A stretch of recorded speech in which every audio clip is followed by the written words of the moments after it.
Kepada Bapak Sarpono, kami persilahkan untuk Tayyib, Mas Safik. Assalamualaikum warahmatullahi wabarakatuh. Waalaikumsalam warahmatullahi wabarakatuh.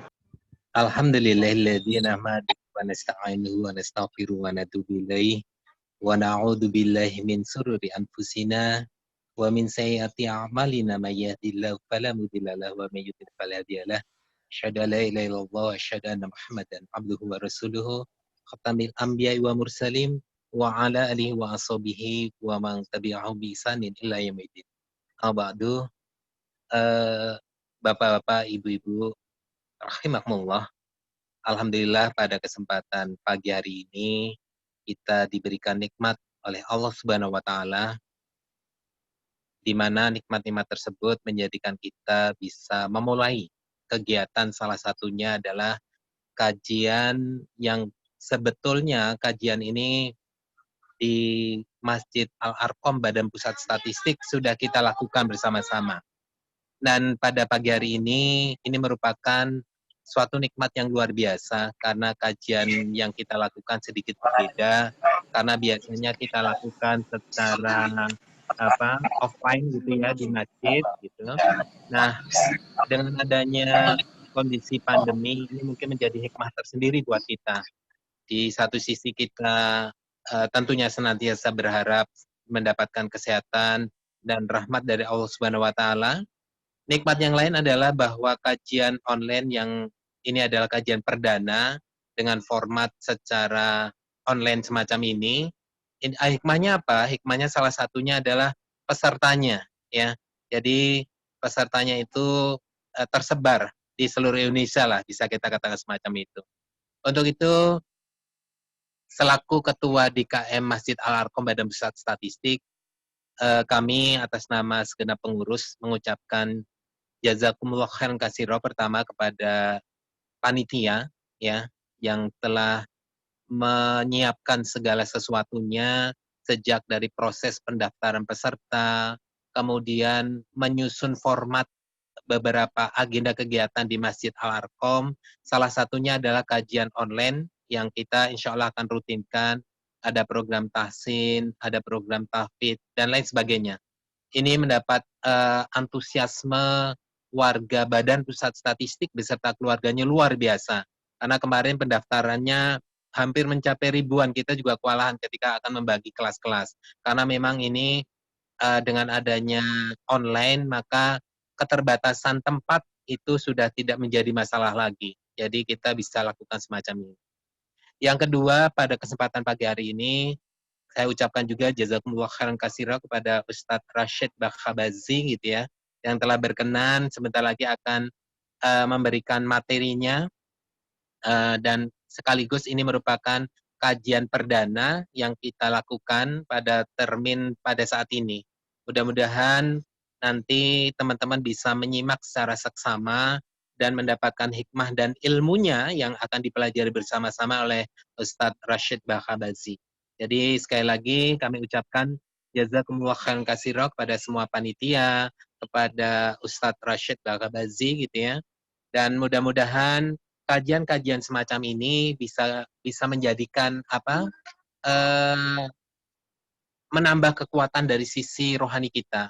Dan ini sebagai informasi Ustadz dan teman-teman semuanya bahwa ketika kami di pengurus gitu menyampaikan ke pimpinan Badan Pusat Statistik bahwa kita upayakan bahwa Masjid Al-Arqam tidak semata-mata sebagai tempat untuk melakukan ritual ibadah saja, tapi kita juga berharap bahwa Masjid Al-Arqam bisa kita manfaatkan sebagai sarana untuk mempersiapkan mental, mempersiapkan secara rohani pegawai Badan Pusat Statistik beserta keluarganya itu dalam rangka melaksanakan tugas-tugas Badan Pusat Statistik ke depan yang semakin berat gitu ya.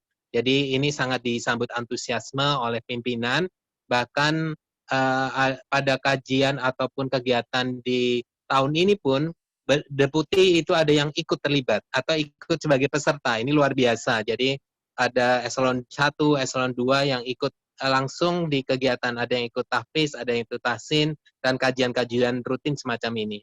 Tentunya ini merupakan lahan yang bisa kita manfaatkan bersama-sama kita optimalkan, kita niatkan bahwa kesempatan pagi hari ini menjadi suatu sarana yang luar biasa.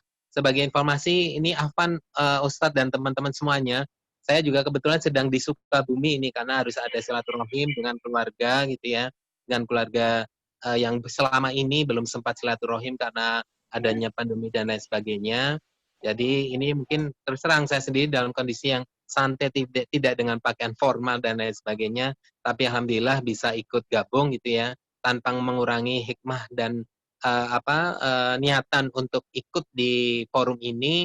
Insya Allah kita bisa ambil manfaatnya secara optimum bersama-sama.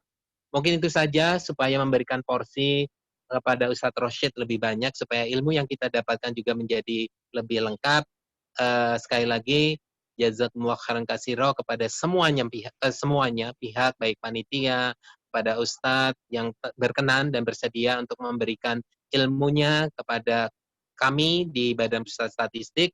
Oleh karena itu kita niatkan dan komitmen bersama. Insya Allah dengan niatan dan komitmen bersama tersebut kita bersama-sama dan bersinergi dimanapun kita bersama.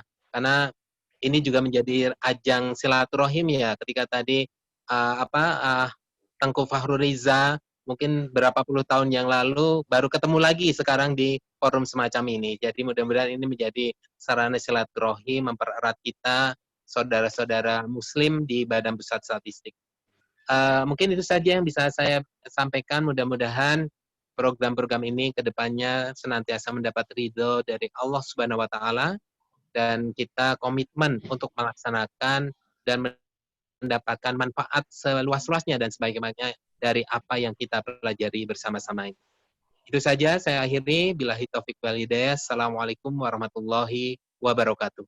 Waalaikumsalam warahmatullahi wabarakatuh. Syukran kasih kepada Bapak Sarpono yang telah memberikan sambutan. Kemudian kita lanjut ke acara inti dari pertemuan kita pada pagi hari ini, yaitu acara ceramah tanya jawab dan ditutup dengan doa nanti oleh Ustadz Muhammad Rashid Umar Bahabasi. Sebelum Ustadz memberikan materinya, saya bacakan biodata beliau. Beliau nama lengkap Muhammad Rashid Umar Bahabasi. Alamat Kebagusan Pasar Minggu, Jakarta Selatan. Kemudian pendidikannya Fakultas Syariah Lipia Jakarta. Status menikah dengan 5 orang anak. Pekerjaan saat ini dosen STU dan STID Al-Hikmah Jakarta. Hobi kaligrafi bahasa Arab dan moto hidupnya adalah jadilah pribadi yang bermanfaat buat orang lain. Luar biasa. Oke, saya persilahkan kepada Ustaz Rashid Bahabasi untuk menyampaikan materi pada semua. Silakan Ustaz. Baik, bismillahirrahmanirrahim. Assalamualaikum warahmatullahi wabarakatuh. Waalaikumsalam warahmatullahi wabarakatuh. Innal hamdalillah nahmaduhu wa nasta'inuhu wa nastahdihi wa nastaghfiruh wa na'udzu billahi min shururi anfusina wa sayyiati a'malina may yahdihillahu fala mudilla lahu wa may yudlilhu fala hadiya lahu. Amma ba'du, rabbi shrah li sadri wa yassir li amri wa hlul 'uqdatam min lisani yafqahu qawli. Fa ahlan wa sahlan bi tullabil ilm wa talibatil ilm في هذا اليوم المبارك الذي نتمنى فيه من الله سبحانه وتعالى أن يوفقنا دائما لما يحبه ويرضاه وأن يرزقنا العلم النافع إن شاء الله. Kita ini lanjut pakai bahasa Arab atau pakai bahasa Indonesia nih? Falyatafaddal maskura ya Ustaz. Sebab saya dengar katanya teman-teman di BPS itu biasa komunikasi sudah pakai bahasa Arab katanya. Masya Allah. Masya Allah ya. Paling tidak kan, dan komunikasinya nggak nanggung-nanggung. Komunikasinya sama Allah langsung tuh. Ketika berdoa pakai bahasa Arab ya kan? Sholatnya pakai bahasa Arab, Masya Allah. Jadi gimana nih? Pakai bahasa Arab lagi atau? Ustadz nanti khawatir setiap Ustadz menyampaikan sesuatu di Amin. seling dengan amin Ustaz, dikira doa semua nanti. Baik. Kita jamaah sekalian dirahmati Allah Subhanahu wa taala. Sebenarnya kita orang-orang Indonesia itu sudah familiar sekali dengan bahasa Arab ya, karena banyaknya bahasa Arab yang diserap oleh bahasa Indonesia. Cuman kadang-kadang kitanya aja yang nggak sadar kalau banyak kosakata yang berbahasa yang ada di bahasa Indonesia asalnya bahasa Arab ya. Tapi nggak apa-apa, oke. Jamaah sekalian dirahmati Allah Subhanahu wa taala. Saya berbahagia pada pagi hari ini bisa bertemu dengan tullabul ilm wa talibatul ilm. Jadi para penuntut ilmu yang sebentar lagi akan memulai program yang digulirkan oleh Masjid Al-Arqam BPS. Saya senang karena tullabul ilm, para penuntut ilmu itu bukanlah orang yang biasa, tapi mereka adalah orang-orang yang luar biasa. Kenapa? Ya, yang pertama, ya, karena yang dituntut, yang dicari itu adalah sesuatu yang mulia. Dan biasanya tidak akan mencari sesuatu yang mulia kecuali orang yang mulia juga. Kemuliaan ilmu sudah pasti kita tahu. Kita bisa lihat misalnya, ya, misalnya kisahnya Nabi Adam alaihissalam. Ketika Allah Subhanahu wa taala ingin menunjukkan ketinggian Nabi Adam alaihissalam dibandingkan dengan malaikat. Apa yang Allah Subhanahu wa taala berikan kepada Nabi Adam? Ilmu. Allah katakan di dalam Al-Qur'an, wa 'allama Adam al-asma'a kullaha thumma 'aradahum 'alal malaikah. Faqala anbi'uni bi asma'i haula'i in kuntum shadiqin. Jadi Allah ajarkan kepada Nabi Adam ilmu al-asma, ilmu tentang al-asma, tentang nama-nama. Ada yang mengatakan asma itu artinya nama-nama benda-benda yang ada di sekitar itu. Apa saja ya Allah ajarkan kepadanya. Di mana nama-nama itu, nama-nama dari benda-benda itu Allah tidak subhanahu wa ta'ala berikan kepada malaikat. Kemudian thumma 'aradahum 'alal malaikah. Kemudian Allah Subhanahu wa taala tampilkan barang-barang atau apa saja yang nama-namanya Allah ajarkan kepada Nabi Adam. Lalu Allah katakan pada malaikat, "Qala anbi'uni bi asma'i haula in kuntum shadiqin." Coba kalian beritahu kepadaku nama benda-benda ini kalau kalian memang benar. Kalau kalian memang benar dalam dakwaan kalian. Karena sebelumnya, ya mas kalian, para malaikat itu saat mendengar Allah Subhanahu wa taala akan membuat di muka bumi ini khalifah, yaitu manusia yang akan datang silih berganti dari satu generasi ke generasi yang lain dan memakmurkan bumi. Malaikat tahu kalau manusia itu diciptakan dari tanah, ya, dan punya potensi besar untuk banyak melakukan kesalahan. Sehingga kalau memakmurkan bumi, urusan ini diberikan kepada manusia, khawatir akan banyak kerusakan. Ya. Sehingga malaikat mengatakan, ya, kenapa engkau ya Allah akan menjadikan di muka bumi ini khalifah yang mereka akan menumpahkan darah di antara mereka dan lain semacamnya. Padahal kalau engkau pilih kami, sementara kami ini adalah makhluk yang selalu bertasbih kepadamu, memujimu. Artinya kalau malaikat yang diturunkan ke muka bumi, dunia ini aman, ya, dunia ini aman jadinya. Kan nggak ada pelanggaran. Banyak kan malaikat ya selalu mengerjakan apa yang Allah Subhanahu wa taala perintahkan. Nggak ada pembunuhan, nggak ada ini dan lain semacamnya. Malaikat nggak tahu ya bahwasanya di antara manusia itu ada manusia-manusia pilihan. Tidak semuanya buruk. Makanya Allah katakan, inni a'lamu ma la ta'lamun. Aku ini tahu apa yang tidak kalian ketahui. Makanya setelah itu Allah Subhanahu wa taala ajarkan kepada Adam ilmu ini.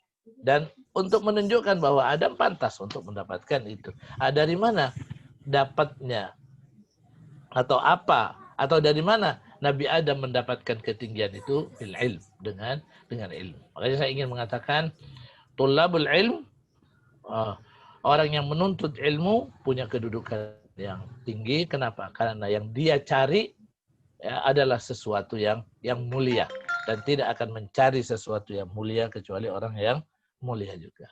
Oleh karena itu, jamaah sekalian dirahmati Allah Subhanahu wa taala, Islam sebagai dinul ilm, sebagai ilmu yang mendorong umatnya untuk menuntut ilmu.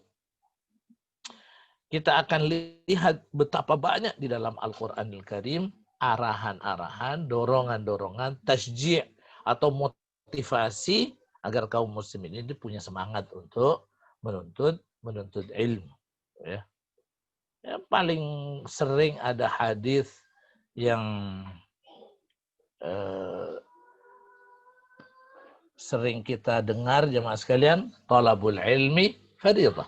Menuntut ilmu menjadi kewajiban ala kulli muslimin, bagi setiap muslim. Ada cerita menarik jemaah sekalian di dalam surat At-Taubah ayat 22, wa ma kana al-mu'minuna liyanfiru kaffa. Ini ada ceritanya. Yang menjadi sabab nuzul ayat ini. Jadi di sini disebutkan wa ma kana al-mu'minuna liyanfiru kaffa. Sekiranya orang-orang yang beriman itu tidak semuanya pergi secara keseluruhan pergi berjihad. Falaula nafara min kulli firqatin minhum ta'ifatun liyatafaqahu fid din. Hendaknya ada dari setiap kabilah, dari setiap kelompok dari mereka itu sebagian orang yang mereka tidak pergi untuk berjihad, tetapi mereka pergi untuk liyatafaqahu fid din, menuntut ilmu agama. Waliyunziru qaumahum idza raja'u ilaihim la'allahum yahdharun. Dan agar nanti yang menuntut ilmu ini bisa memberikan peringatan kepada kaum mereka ketika mereka nanti kembali dari jihad. Jadi ini ceritanya jemaah sekalian, sahabat itu kan faham sekali betapa besar pahala jihad di jalan Allah Subhanahu wa taala. Nah, ketika ada perintah untuk jihad, semua mereka pergi. Semua mereka siap-siap. Kalau dalam sirah itu disebutkan bahwa ketika peperangan itu ada dua macam. Ada peperangan yang dipimpin langsung oleh Nabi, ini disebut dengan ghazwah. Ada peperangan yang tidak dipimpin oleh Nabi, tapi didelegasikan kepada sahabat sebagai komandan perangnya. Ini namanya sariyah. Jadi satu saat Nabi mengirimkan sariyah. Jadi bukan Nabi sendiri. Nabinya tetap di Madinah. Tiba-tiba sahabat-sahabat semuanya mau ikut. Sehingga kota Madinah menjadi kosong dari orang-orang yang biasanya ketemu dengan Nabi SAW. Jadi hampir seakan-akan Nabinya tinggal sendiri. Kecuali orang tua yang memang nggak bisa ikut sama anak-anak kecil dan wanita. Pada saat itu turun ayat Allah Subhanahu wa taala. Ayat ini ayat At-Taubah ayat 122 dari surat At-Taubah. Wa ma kana al-mu'minuna liyanfiru kaffah. Jadi enggak seharusnya orang-orang yang beriman itu, kalau Nabi hanya mengirim pasukan saja, beliau sendiri tidak pergi, enggak perlu mereka semuanya pergi. Hendaklah ada.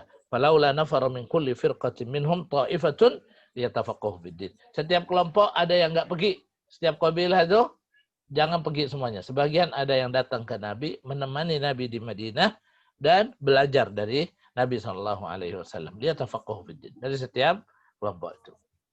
Tujuannya apa? Waliyunziru qaumahum idza raja'u ilaihim la'allahum yahdharun. Coba lihat. Kejadian ini menunjukkan bagaimana Allah Subhanahu wa taala memerintahkan para sahabat itu untuk tidak semuanya pergi berjihad, tapi sebagian harus ada yang datang untuk menuntut ilmu. Masyaallah muslimin, sekali lagi, ilmu adalah sesuatu yang mulia. Nilainya begitu tinggi. Maka tidak akan mencari ilmu kecuali orang yang juga punya kemuliaan. Ya. Ilmu itu jemaah sekalian, dirahmati Allah Subhanahu wa taala, kalau dimiliki oleh seseorang, Allah akan angkat derajatnya. Allah akan angkat derajatnya. Ayat yang tadi dibaca oleh qari kita, Tengku. Siapa tuh? Berbunyi di akhir ayat itu, yarfa'illahu alladhina amanu minkum walladhina utul ilma darajat. Allah akan mengangkat orang-orang yang beriman di antara kalian, walladhina utul ilm.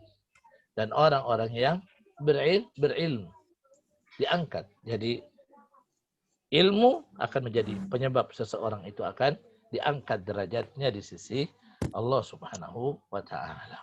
Dan ilmu ini juga jamaah sekalian yang menjadikan orang bisa istiqomah. Al-istiqamatu 'alal iman wal amal salih. Orang-orang yang kafir yang tidak menerima keimanan, mereka itu nanti di neraka mereka akan merasa bahwa mereka akan sedih, ya. Mereka akan mengatakan bahwa kondisi mereka di dunia itu sangat disayangkan. Lau kunna nasma'u aw na'qilu ma kunna fi ashabis sa'ir. Kalau dulu kami di dunia mau mendengar, mau berpikir, mau belajar, ma kunna fi ashabis sa'ir. Mungkin kami tidak akan menjadi penduduk neraka. Al-ilm karena dia sesuatu yang mulia. Ketika dituntut, orang yang menuntutnya akan mendapatkan kemuliaan juga. Dan ini menandakan adanya kemuliaan pada orang itu. Dan proses yang dilakukan itu jemaah sekalian, proses yang dilakukan itu adalah proses yang sangat diapresiasi oleh Allah Subhanahu wa taala. Kata Nabi sallallahu alaihi wasallam, orang yang man salaka tariqan, siapa orang yang menempuh perjalanan. Ya. Kalau dulu perjalanan memang harus pakai kendaraan keluar dari rumah. Kalau zaman sekarang bisa saja yang menempuh perjalanannya sifatnya maknawi, kayak model begini nih, pakai Zoom dan lain semacamnya. Man salaka tariqan, siapa yang menempuh sebuah perjalanan, yaltamisu fihi ilman, dia ingin mencari ilmu di situ, sahhalallahu lahu bihi tariqan ilal jannah. Allah akan mempermudah bagi dia jalan menuju surga. Dan orang yang Allah Subhanahu wa taala berikan kepada dia ilmu, berarti Allah inginkan buat dia kebaikan. Nabi katakan, "May yuridillahu bihi khairan yufaqihu fiddin." Siapa orang yang Allah inginkan kebaikan untuk dia, maka Allah Subhanahu wa taala akan bukakan fikirannya untuk agama ini. Ya. Allah akan jadikan dia mempunyai ilmu tentang agama, maka berbahagialah jemaah sekalian dirahmati Allah Subhanahu wa taala. Kalau kita pada kondisi semacam ini, mungkin umur juga sudah tidak muda lagi, tapi masih Allah Subhanahu wa taala berikan semangat kita untuk menuntut ilmu. Karena memang kalau orang-orang di dunia pendidikan mengatakan long life education, ya, menuntut ilmu sepanjang hidup, kita punya pepatah jemaah sekalian bahwa utlubul ilma minal mahdi ilal lahdi. Kita diperintahkan untuk menuntut ilmu minal mahdi, dari mulai buayan jemaah sekalian ilal lahdi, sampai ke liang lahat. Jadi semangat ini kita syukuri, kita syukuri. Mungkin sebahagian dari kita ketika ta'lim itu diadakan dengan cara harus keluar dari rumah dan lain semacamnya. Mungkin ada yang keberatan ya karena keterkaitan dengan acara di mana-mana. Tapi alhamdulillah kondisi kita semacam ini memudahkan kita ya untuk bisa melakukan kewajiban kita untuk menuntut ilmu ya. Maka kita berharap jemaah sekalian dirahmati Allah Subhanahu wa taala, mudah-mudahan semangat yang sampai saat ini Allah Subhanahu wa taala berikan kepada kita ini tetap kita kita bisa menikmatinya. Kita bisa menikmatinya. Supaya kita terus berproses ya. Proses dalam thalabul ilm. Enggak jadi masalah misalnya kita tidak sampai pada finish yang kita inginkan. Ada yang mau belajar bahasa Arab misalnya, ada yang mau belajar Quran atau mau belajar apa saja. Tidak sampai pada finish yang dia inginkan. Yang belajar bahasa Arab mungkin lancarnya tidak sama dengan penyiar yang ada di Al Jazeera misalnya. Yang mau belajar Al-Quran mungkin dia tidak sepandai Quraisy Shihab di dalam tafsirnya misalnya. Atau yang membaca misalnya belajar tilawah Quran mungkin tidak sebagus Muammar. Tapi yang penting sekarang masuknya kita dalam proses ini. Ini sesuatu yang mulia sudah. Ini sesuatu yang perlu untuk kita syukuri. Masuknya dalam proses itu. Dan Islam ya sangat mengapresiasi proses ini. Walaupun tidak sampai pada finish yang kita ingin. Di dalam Al-Quran Allah mengatakan gini jamaah sekalian. Qad aflaha man tazakka. Sungguh beruntung orang yang tazakka. Tazakka itu artinya berusaha untuk membersihkan diri. Ya kalau namanya orang mau berusaha membersihkan, ya tentunya masih belum bersih. Pak, kenapa kok nggak berangkat kantor? Ya tunggu, saya mau bersihin halaman dulu. Berarti halamannya bersih apa kotor? Kotor. Ada membersihkan, berarti kondisinya kotor. Lah, Allah mengatakan dalam Al-Quran, sungguh beruntung orang yang berusaha membersihkan dirinya. Jadi, yang penting orang masuk pada prosesnya. Nanti setelah itu, misalnya, kita kan nggak tahu jamaah sekalian, umur kita ini sampai di mana. Kita nggak tahu. Nah, kalau misalnya nggak sampai pada finish yang kita inginkan, lalu kita meninggal, tetap Allah Subhanahu wa taala akan berikan buat dia apa yang dia inginkan. Fadilahnya akan dapat. Ingat kisah seorang yang membunuh 99 orang lalu dia ingin bertaubat.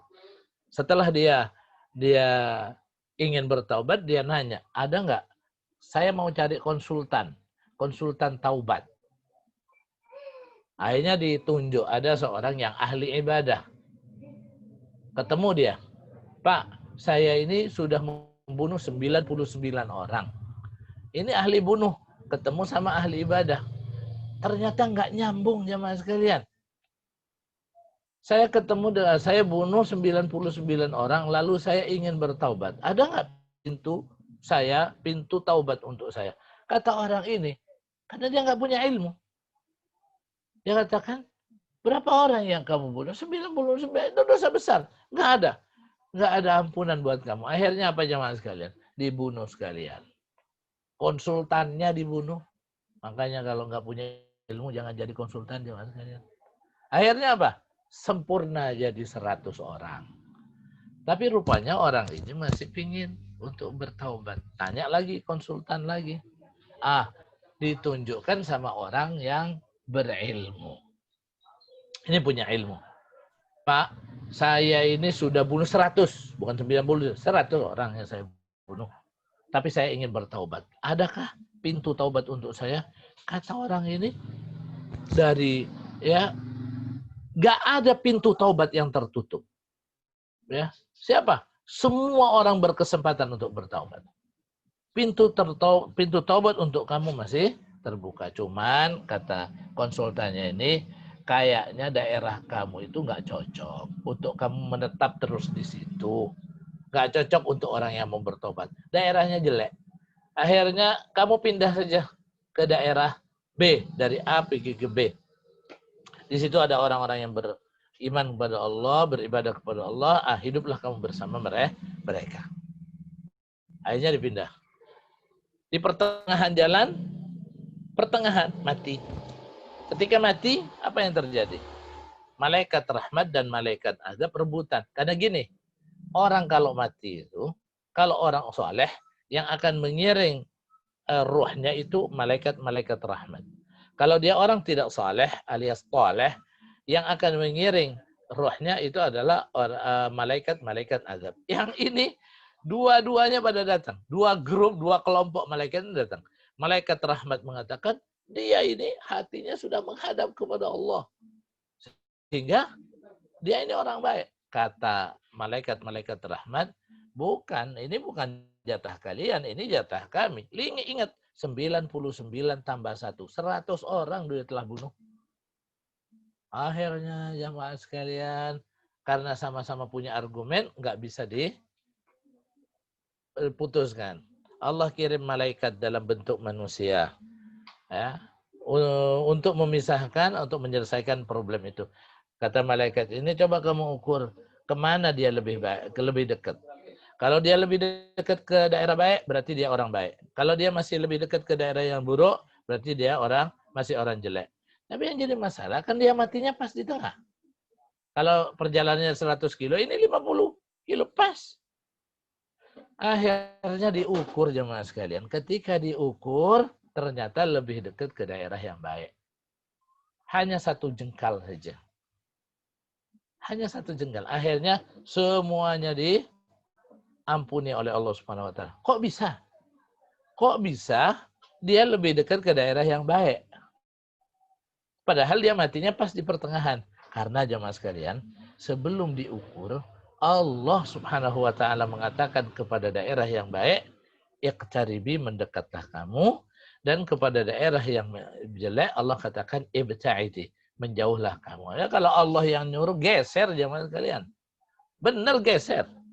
Ya, dadanya yang masuk. Kalau dalam riwayat hadis disebutkan dadanya dia masuk, ya. Dan kita tahu kan kalau yang namanya lari itu, ya, yang dihitung itu kan dadanya. Kalau dadanya masuk berarti masuk finish, berarti dia yang menang. Pelajaran yang bisa diambil jemaah sekalian, yang penting kita masuk proses ini, ya. Apakah kita ini nanti jadi orang yang alim dalam ilmu tajwid, alim dalam bahasa Arab atau ilmu agama, itu urusan nanti. Tapi yang penting jangan sampai ketinggalan kereta kita. Jangan sampai keluar dari kereta ini. Baik, jamaah sekalian dirahmati Allah Subhanahu wa taala. Ada beberapa hal yang ingin saya sampaikan sehubungan dengan program yang akan dilaksanakan ini, ya. Saya ingin menyampaikan ini juga untuk saya secara pribadi, karena sampai saat ini saya juga masih belajar, ya, dengan membaca sendiri atau datang ke majelis dan lain semacamnya, tentang adab al-ilm, tentang adab menuntut ilmu. Agar apa, jemaah sekalian? Agar ilmu yang diinginkan itu didapatkan, ya, dan ada kebaikan. Dia akan melahirkan kebaikan. Baik. Apa yang pertama yang perlu untuk mendapatkan perhatian kita? Yang pertama, dan ini diingatkan oleh para ulama, ya, misalnya Al-Imam An-Nawawi dalam kitab Riyadhus Shalihin, diungkapkan juga oleh beliau di dalam kitab Hadis Arba'in. Apa yang pertama?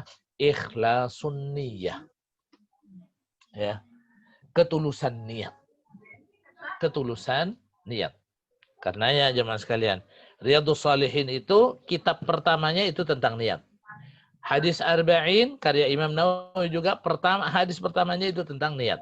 Seakan-akan kata para ulama, Seakan-akan Al-Imam An-Nawawi ini ingin mengingatkan kita semuanya, para penuntut ilmu, para pengajar, ya, agar mau meluruskan niatnya.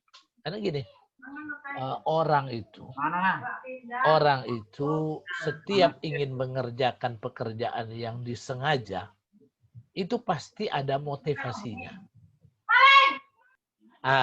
Motivasi dalam bahasa agama itulah yang disebut dengan niat. Dan motivasi dari satu orang ke orang yang lain bisa tidak sama, walaupun pekerjaannya sama. Inilah yang dikatakan oleh Nabi SAW, innamal a'malu binniyat. Sesungguhnya setiap amalan, artinya yang disengaja, binniyat, pasti muqtarinun binniyat.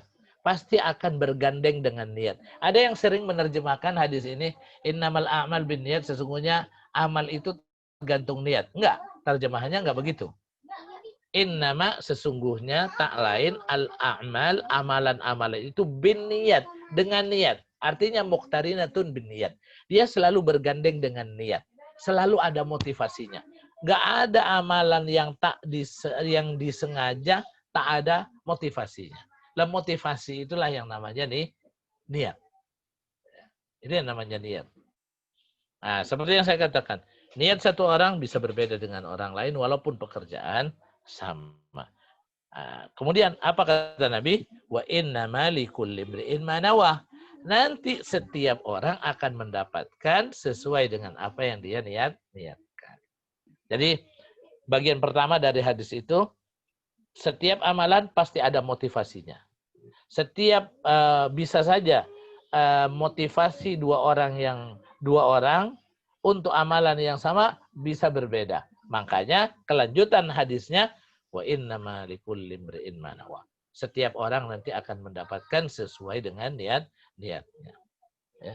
Kalau niatnya tulus, ikhlas lillahi ta'ala, dalam menuntut ilmu, saya ikut ini, saya benar-benar saya ingin menuntut ilmu. Tentu dia akan mendapatkan fadilah dari thalabul ilm. Dia akan mendapatkan pahala dari thalabul ilm. Karena dia telah melaksanakan perintah agama. Ya. Tapi kalau ya macam-macam orang tanya, kita mau lihat aja nih, gitu kan? Kita mau lihat aja. Cuman ngikutin tren saja gitu misalnya. Hanya sekedar mengisi waktu saja. Saya kira ini kalau hanya sekedar mengisi waktu tidak bisa dijadikan sebagai niat utama kita. Niat utama tetap ikhlas, cari pahala, tunduk, taat kepada perintah agama. Ya. Wa innamal likulli imri'in ma nawah. Ya. Karena setiap orang nanti akan mendapatkan. Dan ikhlasun niyah, ketulusan niat itu menjadi penting. Kenapa? Karena nomor satu, pahalanya dia akan dapatkan. Nomor dua, orang itu akan istiqomah. Istiqomah kalau dia mencari ilmunya karena Allah Subhanahu wa taala. Tapi kalau saya ikut dengan program ini, kenapa? Gak enak saya. Karena atasan saya ikut, masa saya gak ikut? Nah, tuh. Maka kalau atasan itu nanti mundur, dia akan mundur juga. Kenapa? Karena dasarnya dia mencari ilmunya bukan karena Allah.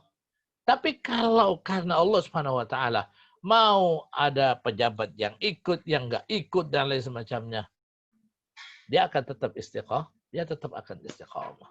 Dia akan tenang hatinya. Ya, beda dengan orang ria. Ria itu mengerjakan sesuatu karena ingin dilihat oleh orang. Kalau nggak dilihat sama orang yang dia inginkan tuh, dia pasti akan kecewa. Aduh, gua hadir nih.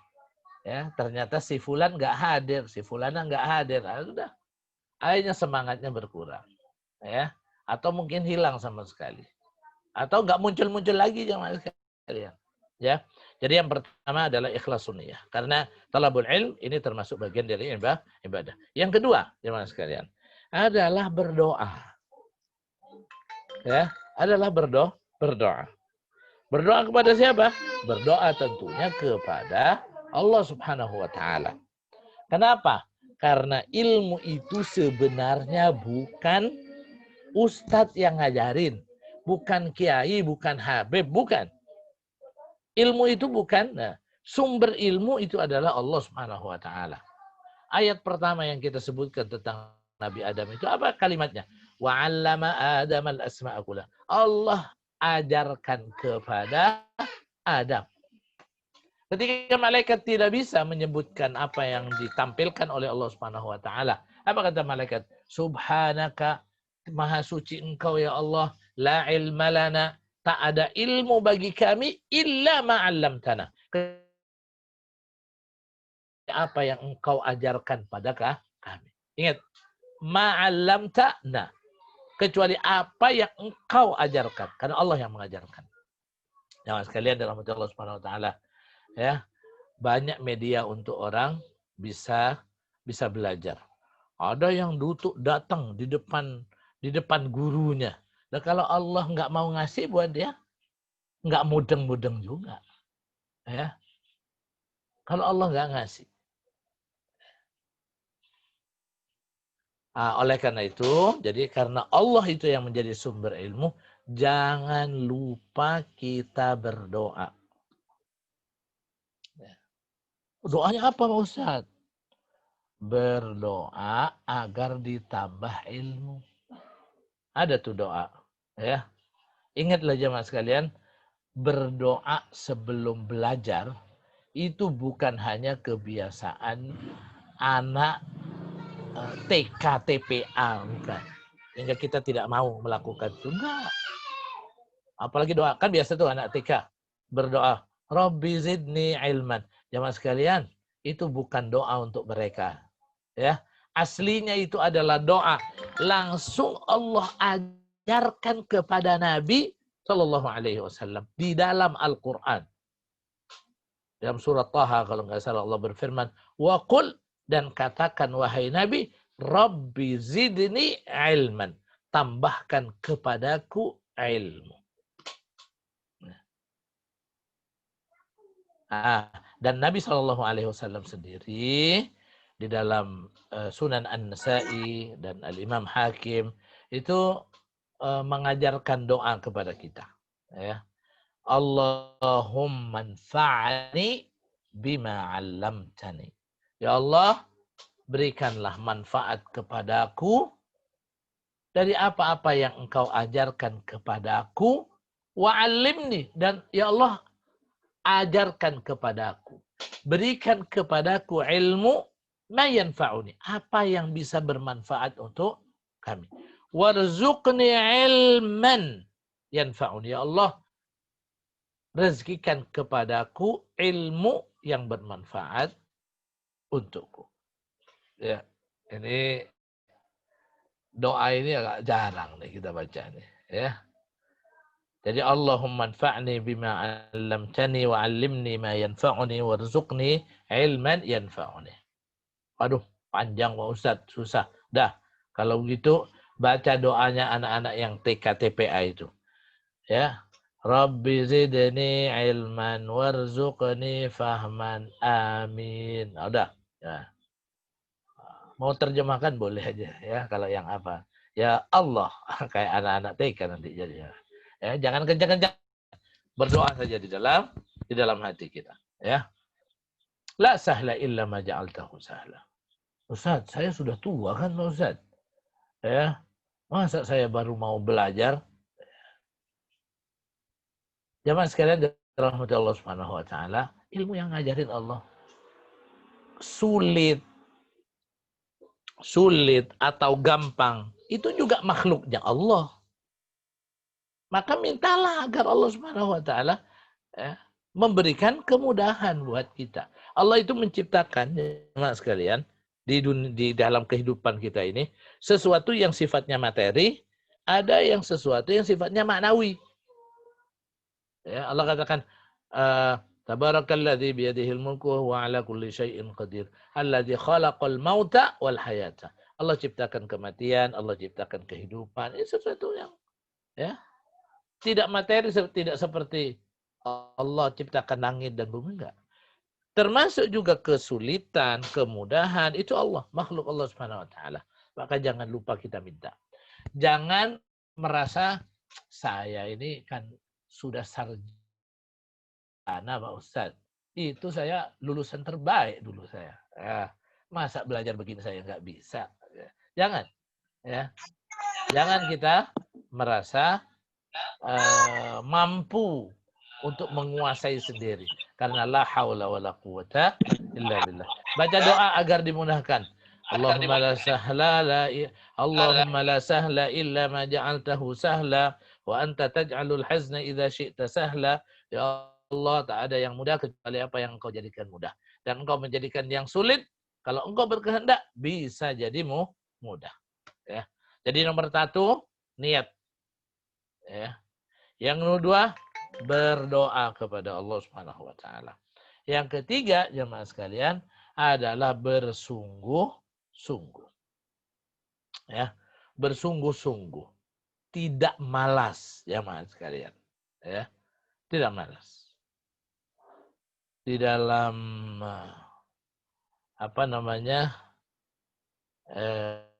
doa, ya. Jadi bersungguh-sungguh dan jauhi sifat malas, ya.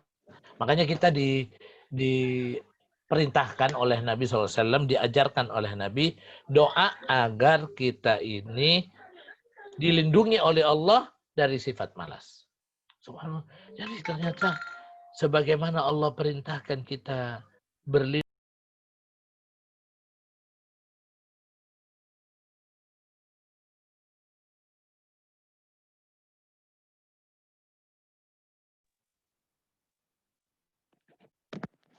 Ahwan Ustadz, mic-nya termute Ustadz.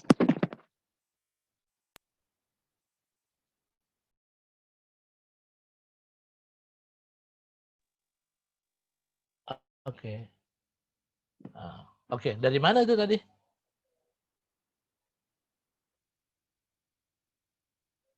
Oke. Yang termute itu dari mana tadi, penjelasan apa?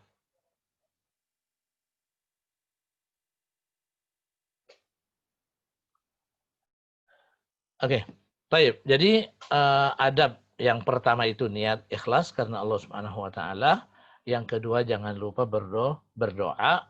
Yang ketiga bersungguh-sungguh. Bersungguh-sungguh dalam menuntut ilmu dan jauhi rasa malas, ya. Jauhi rasa malas. Lah, di dalam hadis Nabi SAW mengajarkan kepada kita doa agar kita berlindung dari Allah, berlindung kepada Allah dari sifat malas ini. Ya. Sebagaimana kita diperintahkan untuk berlindung dari setan, ternyata Allah perintahkan kita untuk berlindung dari sifat malas. Ada doa ini, mungkin pada hafal semuanya. Ya, Allahumma inni a'udzubika minal hammi wal hazan wa a'udzubika minal ajzi wal kasal wa a'udzubika minal jubni wal bukhl wa a'udzubika min ghalabati ad-daini wa qahri rijal. Tapi sampai pada al-ajz wal kasal. Jadi doanya Allahumma ya Allah, inni a'udzubika, aku berlindung kepadamu ya Allah, minal hammi wal hazan. Ya. Daripada kesedihan. Alham itu kesedihan ketika memikirkan sesuatu yang akan datang, nasib yang akan datang. Kemudian wal hazan. Hazan, kesedihan disebabkan karena sesuatu yang telah berlalu. Ya. Yang selalu difikirkan. Ya. Kemudian yang ketiga, wa a'udzubika minal ajzi wal kasal. Al-ajz itu ketidakmampuan, ketidakberdayaan. Wal kasal, dan sifat malas. Apa bedanya kata para ulama? Ya, Ibn Hajar mengatakan al-ajz itu adalah ketidakberdayaan atau ya, ketidakberdayaan bersama dengan adanya keinginan. Jadi dia tidak bisa mengerjakan sesuatu padahal dia menginginkan. Tapi dia tidak mampu. Ma'adamil qudrah. Itu ya. mungkin disebabkan karena sudah mungkin umurnya sudah tua ya, sudah kakek-kakek mau apa namanya, kakek-kakek mau suruh ikut maraton ya, itu namanya ajiz. Ya, saya mau sih, cuman saya nggak mampu gitu. Itu namanya ajiz. Ya. Jadi meninggalkan sesuatu karena memang tidak ada kemampuan. Al-kasal meninggalkan sesuatu padahal dia punya kemampuan. Ini kasal. Kita berlindung. Orang secerdas apapun, sealim apapun, sepintar apapun, dia profesor, doktor, dan lain sebagainya, plus malas, dia tidak akan produktif. Apapun itu. Makanya pantas kalau Nabi SAW ya, mengajarkan kepada kita doa ini. Ya. Dan banyak sekali. Kata di dalam kalimat-kalimat hikmah di dalam bahasa Arab itu manjadda wajad. Ya, ini semuanya dorongan agar kita bersungguh-sungguh. Manjadda wajad, siapa yang bersungguh-sungguh maka dia akan mendapatkan. Wa man sara 'ala darbi wasal, dan siapa yang berjalan di jalannya maka dia akan sampai. Di jalan yang benar maka dia akan sampai ke tujuan. Orang mau pergi ke pasar, dia tahu pasarnya ada di sebelah timur, tapi dia pergi ke barat, ya nggak bakalan nyampe. Tapi kalau dia pergi ke timur dia akan nyampe. Orang yang ingin mendapatkan ilmu misalnya, mau ilmu bahasa Arab, ke ilmu Quran dan lain sebagainya, ada jalannya menuju ke sana. Lah, mau belajar, ingin tahu bahasa Arab, ingin tahu baca Al-Quran, tapi lesnya les piano, ya nggak nyambung. Nggak nyambung. Man sara 'ala darbi, man sara 'ala darbi wasal. Ya. Kemudian jamaah sekalian dirahmati Allah Subhanahu wa taala, Al-Imam Syafi'i ada sebuah bait yang dibikin oleh beliau ketika memberikan kunci-kunci kepada mereka yang ingin menuntut ilmu. Ya. Kata beliau, akhi lan talanul ilma illa bisittah. Saudaraku, kamu tidak akan mendapatkan ilmu itu kecuali dengan 6 hal. Sa'umbika an tafsiliha bibayani. Aku akan jelaskan kepadamu satu-satu. Yang pertama, zakaun. Orang harus punya kecerdasan. Zaka. Ya, punya kecerdasan. Dan setiap manusia itu punya kecerdasan. Walaupun dari satu orang ke orang yang lain bisa berbeda, tapi semuanya punya. Ya, semuanya punya. Ada orang yang tinggi kecerdasannya, mungkin sekali diajarin langsung. Ada yang harus dengerin 2 kali, ada yang 3 kali, ada yang harus dengerin 4 kali atau 5 kali, ada yang mungkin 10 kali pakai ditepuk kepalanya lagi. Ya. Intinya setiap orang pasti punya. Ya, setiap orang pasti punya dan harus sering mengulangi. Oke, semua kita punya insya Allah. Kemudian wahirsun, ada sifat tamak. Ada sifat tamak. Tamaknya apa ini? Tamaknya kepada ilmu. Ya, tamak kepada ilmu. Mungkin kita bingung. Harus tamak. Iya, tapi tamaknya kepada ilmu. Kata Nabi dalam sebuah riwayat itu, ada orang yang tamak itu, ada 2 orang yang tamak, yang dia ini tidak akan pernah puas. Yang pertama, orang yang tamak pada harta. Yang kedua, orang yang tamak pada ilmu. Itu nggak pernah puas. Dia akan terus berusaha mencari al-hirs. Ya. Kemudian, jadi nggak ada sifat sifat qanaah, ya sudahlah. Saya nggak tahu ya, biarin aja dah, nggak usah, nggak bisa. Imam Syafi'i mengatakan, selain zakaun, ada kecerdasan, memang ada tamak, ada memang keinginan yang besar. Yang ketiga, wajtihadun, dan kesungguhan. Ya. Harus capek, ya nggak jadi masalah, harus capek. Ya. Namanya juga mau, gitu. Ya, harus capek. Harus lelah mungkin, harus ada mengorbankan waktu dan lain sebagainya, ya nggak jadi masalah. Sebab kata orang Arab begini ya mas sekalian, man talabal ilma bi ghairi kaddin, orang yang menuntut ilmu tanpa mau capek, Kalau saya mau belajar bahasa Arab, Pak Ustaz, saya mau belajar Al-Quran, tapi saya nggak mau capek. Nah, kata orang Arab gimana? Saya naluhu. Bisa nggak dia dapat? Bisa. Saya naluhu, dia dapat, insya Allah. Tapi kapan? Idza syabal ghurabu. Kalau ada burung gagak, kita tahu burung gagak itu yang hitam itu semuanya. Kalau ada burung gagak yang beruban, nah, carilah. Ada nggak burung gagak itu yang beruban? Artinya mustahil. Ya, memang harus capek, harus ada yang dikorbankan. Ya. Nah, kemudian yang keempat adalah bulghatun. Harus ada biaya, ada dana. Ya. Anggap aja. Jadi harus ada pengorbanan. Harus ada yang dikorbankan, dana, ya, harta, tadi waktu dan lain semacamnya. Harus ada. Ini biarpun ini programnya gratis, iya, tapi nggak mungkin lah kalau Zoom ini pasti ada bayar datanya dan lain sebagainya. Intinya bulghah adalah sesuatu yang tidak boleh tidak, ya, ada biaya. Jadi ada kecerdasan, ada ketamakan, kesungguhan, ada keinginan yang besar, kemudian ada kesungguhan, ada biaya, kemudian apa? Wa suhbatu ustadzin. Ditemani oleh pengajar. Jadi nggak belajar sendiri, nggak otodidak. Karena banyak yang keliru nanti. Kalau orang Arab ada yang mengatakan gini ya mas sekalian. Siapa orang yang menuntut ilmu bighairi syaikhin, tanpa guru, fasyaikhuhu syaitan.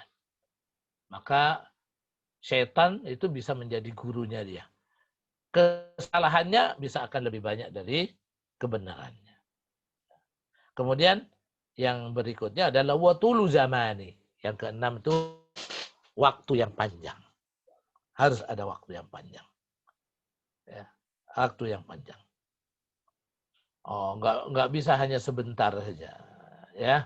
Dan bisa jadi kita belum sampai ke finish, umur kita sudah habis. Tapi nggak jadi masalah seperti yang kita bilang tadi. Yang penting kita masuk dalam proses, ya. Terakhir sebelum saya akhiri jamaah sekalian, Al-Imam Syafi'i juga dalam sebuah baitnya mengatakan gini, al-ilmu saydun wal kitabatu qaiduhu. Ilmu itu adalah binatang buruan, sementara menulis itu adalah ikatannya. Jadi ini perumpamaan yang luar biasa. Kalau ilmu itu seperti binatang buruan, maka dia tidak didapatkan, namanya binatang buruan ketemunya di tempat-tempat tertentu, di hutan dan lain semacamnya. Gak mungkin pergi ke mall dia mau berburu. Begitu juga ilmu, ada tempat-tempatnya. Ya, alhamdulillah Masjid Al-Arqam BPS menyediakan tempat-tempatnya untuk kita berburu ilmu. Yang kedua, wal kitabatu qaiduh. Ingat, menulis itu adalah qaiduhu, adalah talinya. Adalah talinya. Nggak ada pemburu yang berangkat ke hutan untuk berburu, kemudian nggak bawa apa-apa. Dia pasti bawa bedil, bawa tali, bawa pisau, dan lain semacamnya. Supaya kalau dia dapat ilmu, maka dia akan, dia dapat buruan, dia akan mengikatnya. Nah, ilmu itu juga begitu. Ya. Dan tidak ada jaminan bahwa orang yang berburu di hutan itu pasti dapat buruan. Nggak ada jaminan. Sama seperti orang yang datang ke tempat ilmu, ke majelis ilmu, belum tentu ada jaminan dia mendapatkan ilmu. Ini pagi hari ini kita ngumpul sekarang jamaah sekalian. Kita mulai proses menuntut ilmu. Saya yakin tidak semuanya bisa mendapatkan. Kenapa? Karena orang Arab bilang begini, kalian ini kalau memberikan untuk ilmu semua perhatian, 100%, ilmu itu baru akan memberikan dari dirinya 50% cuma. Apalagi yang belajar cuma setengah-setengah. Jadi kalaupun dapat nanti, kata para ulama, dapat binatang buruan, maka jangan dilepas, diikat. Ya. Ikatan ilmu itu adalah qaiduhu, menulis.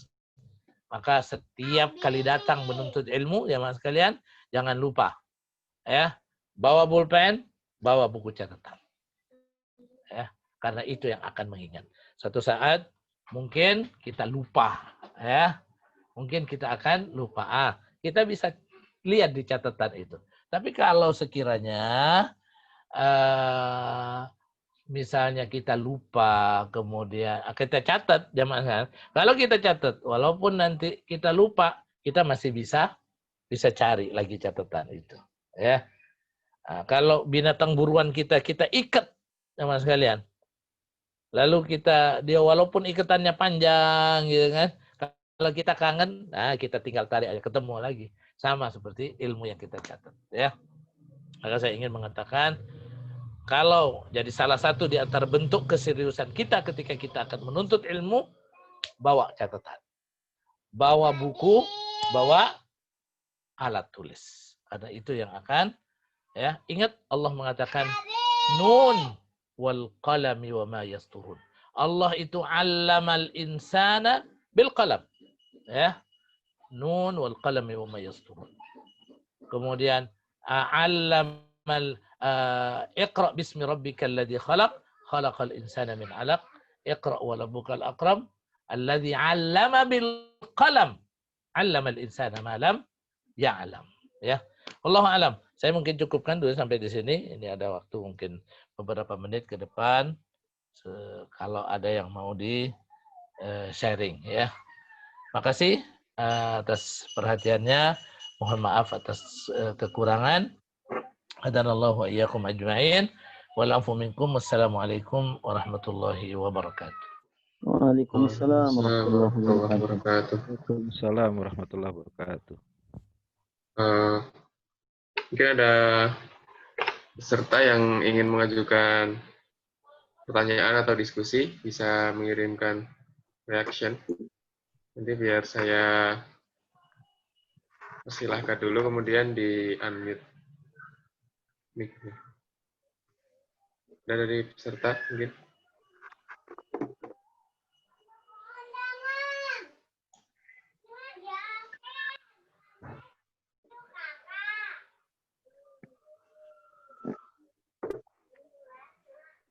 Syafiq, Assalamualaikum. Ya, Pak. Waalaikumsalam.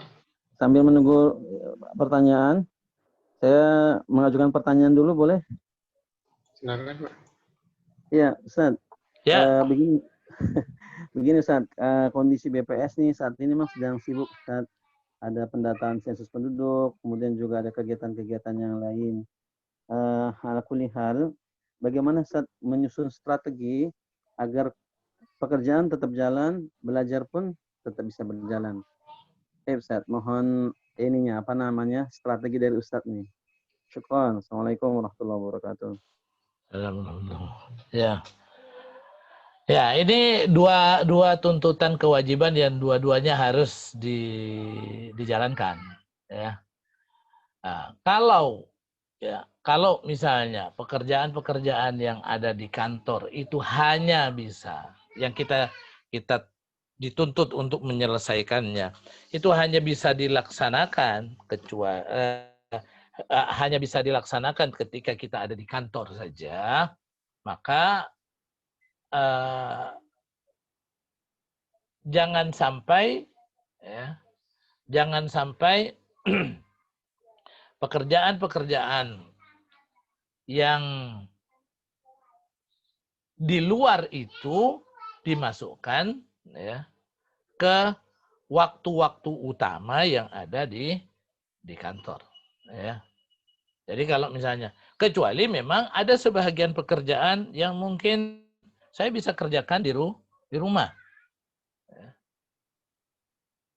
Kalau pekerjaannya memang harus di kantor saja, ya berarti kita memang harus fokus dengan pekerjaan kantor di kantor. Sementara di luar kita bisa gunakan untuk menuntut ilmu. Kecuali memang ada sebahagian dari pekerjaan di kantor yang bisa dikerjakan di rumah, atau mungkin ada waktu-waktu tertentu di kantor di mana kita tidak disibukkan dengan pekerjaan-pekerjaan yang menjadi tuntutan kita, ya.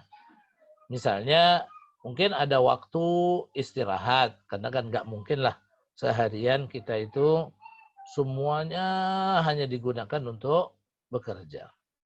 Ya. Pasti ada waktu istirahat, ada kejenuhan pasti. Ya, ada waktu istirahat.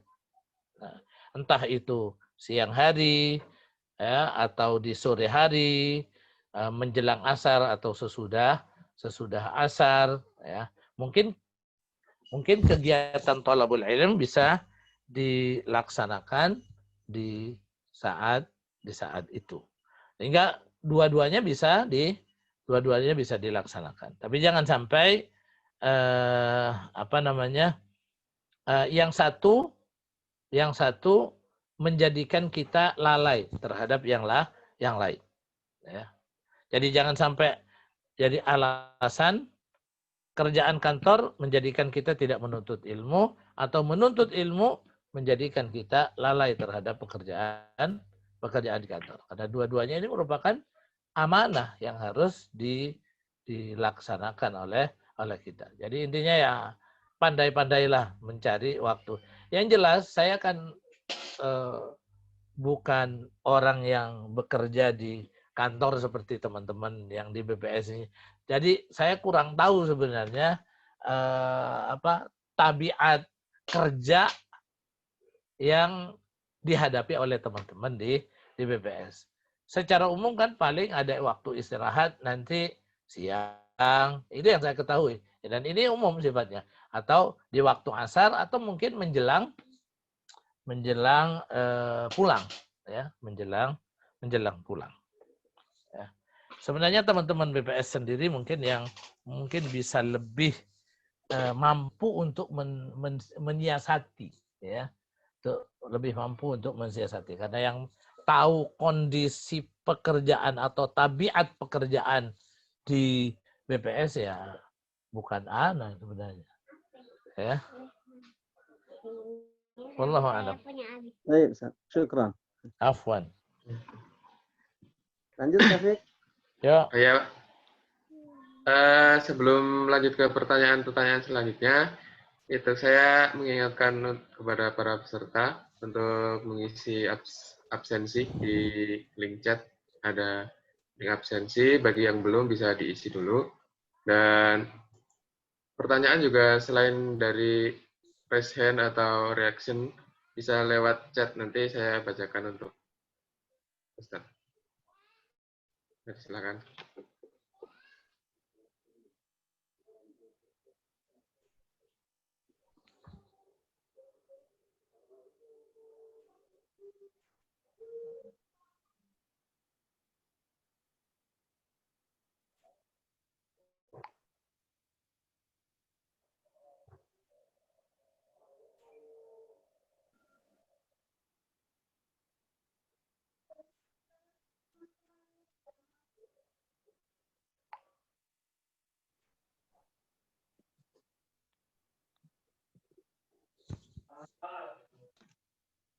Ada Syafiq? Belum ada tanggapan untuk pertanyaan. Okay. Kalau belum, mau tanya lagi Ustaz. La ikraha fiddin, nggak ada paksaan. Satu lagi Ustaz. Jadi ketika kondisi sedang futur, Ustaz, kadang-kala kan ada saatnya ketika lelah dengan pekerjaan, akhirnya terjadilah futur. Yeah. Nah, untuk mensiasati atau mencari solusi gitu. Ketika kita stagnan nih, gimana Ustaz? Oke. Jadi nomor satu manusia itu kan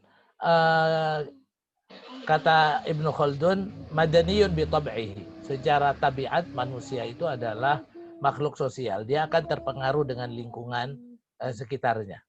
Ya. Kalau dia ketemunya dengan orang-orang yang baik, biasanya akan baik. Kalau jelek, jadi jelek. Intinya kita terpengaruh sama lingkungan. Maka carilah lingkungan. Jadi ketika saya futur nih, ya, cari lingkungan yang akan memberikan kita semangat. Jadi ngumpulnya jangan bareng sama orang yang pengangguran. Nanti maunya berleha-leha aja nanti, ya. Makanya kita harus punya kenalan, tulab ilm, anak-anak mahasiswa, ya, atau para orang-orang yang punya semangat yang luar biasa dalam rangka menuntut ilmu. Karena kita akan terpengaruh dengan mereka. Karena al-insan ibnu bi'atihi. Jadi manusia itu bisa menjadi anak dari lingkungannya. Ya, itu nomor satu. Jadi lingkungan pengaruh. Yang kedua, perbanyaklah membaca, ya, perbanyaklah membaca sejarah para ulama ketika menuntut ilmu. Bagaimana semangat mereka, gitu ya. Al-Imam, ya, misalnya saya pernah membaca misalnya Imam Ahmad ibn Hanbal, ya, Imam Ahmad ibn Hanbal, ketika dia sakit, terkadang dia tak sadarkan diri, ya. Dan ada murid-muridnya yang menjaga di sampingnya. Di samping dia, selain ada murid-muridnya itu, ada pena dan kertas. Ada pena dan kertas. Dan ada orang-orang yang menemani dia. Ketika dia tidak sadarkan diri, dia tentu akan tidur aja, gitu kan. Nah, ketika dia sadar, apa yang dia lakukan? Dia bisa berdialog, ya, dengan orang yang ada. Gimana pendapat kamu tentang ini? Ya, begitu. Kemudian, atau kalau dia tidak berdialog, dia ambil pena, dia menulis. Ya, terus begitu. Kalau dia sudah nggak enak lagi, nggak sadarkan diri, dia taruh lagi, tidur lagi dia. Terus seperti itu. Ya, sampai ada yang mengatakan, Imam, sampai kapan Anda mau seperti ini terus? Ya, dia bilang apa? Saya akan tetap seperti ini. Minal mahbarati ilal maqbarah. Minal mahbarah ilal maqbarah. Jadi kehidupan saya itu dari mahbarah itu tempat tinta yang biasa digunakan untuk menulis, ilal maqbarah, sampai ke kuburan saya akan begini. Dan banyak sejarah-sejarah tentang semangat para ulama itu ketika menuntut ilmu, ya. Ketika mungkin satu saat bisa akan saya bacakan secara khusus, dan itu memang akan membangkitkan orang untuk menuntut ilmu, ya. Nah, kemudian jadi selain cari lingkungan, ketemu dengan orang, baca sejarahnya para ulama, ya. Kemudian baca keutamaan orang yang menuntut ilmu, ya. Apa pahala yang akan didapatkan, ya? Tidakkah kita butuh akan pahala-pahala itu? Nah, cari, ya, sekarang tinggal googling aja, ya. Kemudian berikutnya jangan lupa berdoa kepada Allah. Tuh baca doanya tuh. Allahumma inni a'udzubika minal hammi wal hazan wa a'udzubika minal ajzi wal kasal wa a'udzubika minal jubni wal bukhl wa a'udzubika min ghalabati ad-daini wa qahril rijal. Nah, kalau lagi malas, wal kasalnya yang kencang, gitu kan. A'udzubika minal ajzi wal kasal, gitu kan. Ya.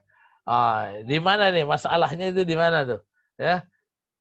Jadi perlu untuk berdoa kepada Allah Subhanahu wa taala. Jadi cari lingkungan, ketemu sama orang-orang yang punya semangat, kemudian baca sejarahnya para ulama, bagaimana mereka menuntut ilmu, semangat mereka itu bagaimana, kemudian baca keterangan baik dari Quran atau hadis tentang keutamaan menuntut ilmu, kemudian berdoa kepada Allah. Ini pamungkasnya, ya.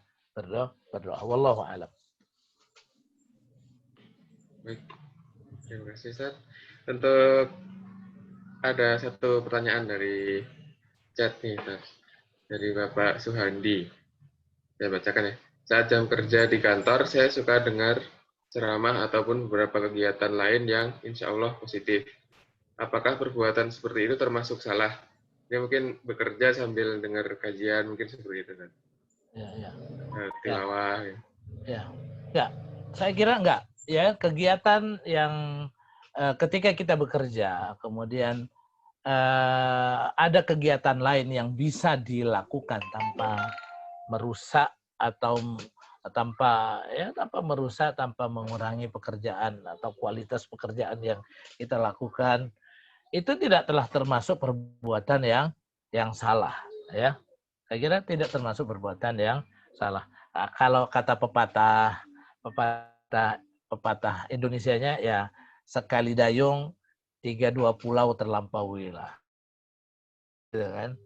Karena sampai batas tertentu kan kita memang diberi kemampuan oleh Allah Subhanahu Wa Taala untuk mengerjakan pekerjaan yang atau lebih dari satu pekerjaan di satu waktu yang sama.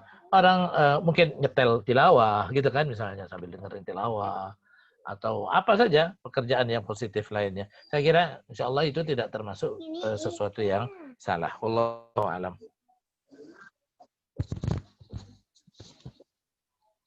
Assalamualaikum, mau tanya Ustadz. Ya, waalaikumsalam warahmatullah. Saya mau jawab kalau bisa tapi. Gini Ustadz, saya kan sama teman-teman udah ada kelompok halakoh ya. Ya. Nafis. Awal-awal memang pesertanya banyak. Ya. Terus makin lama makin berkurang. Ya. Nah, saya kan maksudnya mengingatkan untuk teman-teman yang mungkin masih maju mundur gitu. Itu sebatas mana kewajiban kita untuk mengingatkan, karena saya jadi kayaknya nggak enak juga kalau selalu mengingatkan gitu maksudnya. Itu sebatas mana kewajiban kita untuk mengingatkan kita aja. Memang agak susah mau cari batasnya sampai di mana, Bu. Sampai apa? Yang jelas kalau Nabi itu, Bu, Nabi itu keluar akhirnya dari kota Taif itu habis ditimpukin, Bu. Itu batasnya.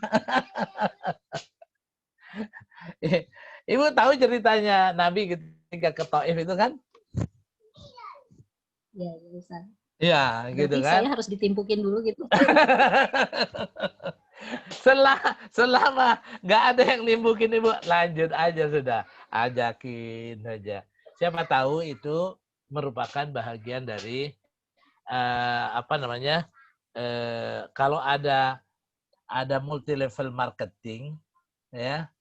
Ini ada MLM ya Bu ya istilahnya ya, yang hubungannya dengan pahala. Kalau Ibu berhasil, kata Nabi kepada Sayyidina Ali, kalau engkau bisa memberikan mandalla saja, mandalla ala khairin, siapa orang yang menunjukkan kepada sebuah amal kebajikan, falahu mithlu ajri fa'ilihi, maka dia akan mendapatkan pahala seperti orang yang mengerjakannya.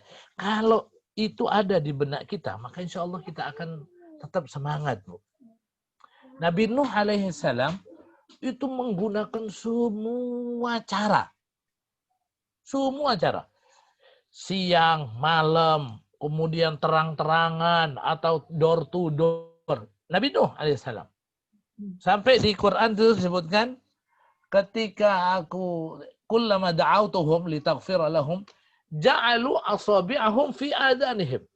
Mereka menjadikan jari jemari mereka di telinga mereka. Wastaghshaw thiyabahum. Lalu mereka kerebongan. Ya, kerebongan. Enggak mau dengerin dan enggak mau melihat Nabi Nuh alaihissalam. Ibu, untung ibu-ibu orang yang diajak-ajak itu masih belum belum nutup telinga ya. Belum kerebongan lagi. Ya. Ya, memang semuanya butuh kesabaran. Ya, butuh kesabaran. Jazakallah Ustaz. Iya, Masya Allah. Mudah-mudahan tetap semangat Ibu. Ya, yang penting jangan sampai ditimpukin, Bu. Soalnya kalau ditimpukin, kalau Nabi ditimpukin malah didoain. Kalau kita ditimpukin, khawatir kitanya nimpukin yang gedean, Bu. Allahu a'lam. Ya, yang penting jangan ditimpukin deh, Bu. Cari semua cara kayak Nabi Nuh. Wallahu a'lam. Lanjut Syafiq, Pak Ganjang tadi tanya tuh. Iya. Untuk Pak Ganjang, silakan mau ditanya ya langsung atau. Baik, Assalamualaikum warahmatullahi wabarakatuh. Waalaikumsalam warahmatullahi wabarakatuh. Ya, saya hormati Pak Ustadz Majid. Puji syukur kepada Allah Subhanahu wa Ta'ala. Pagi ini kami bisa mendapatkan ilmu dari Ustadz. Saya ingin bertanya Ustadz, Yang pertama ini bahwa menuntut ilmu itu kan wajib hukumnya. Ya. Hanya saja setiap ada kajian-kajian yang sifatnya menuntut ilmu seperti ini, itu peminatnya mohon maaf sedikit. Nah, artinya kan berarti yang melaksanakan kewajiban itu baru sedikit. Sementara yang belum melaksanakan, mungkin karena ada kesibukan dan lain-lain, kan dia terkena pasal tidak melaksanakan kewajiban. Ya, kita sebagai umat muslim yang sadar tentang hal ini, terutama ini saya menghimbau kepada panitia atau mohon wejangan dari Ustadz ini.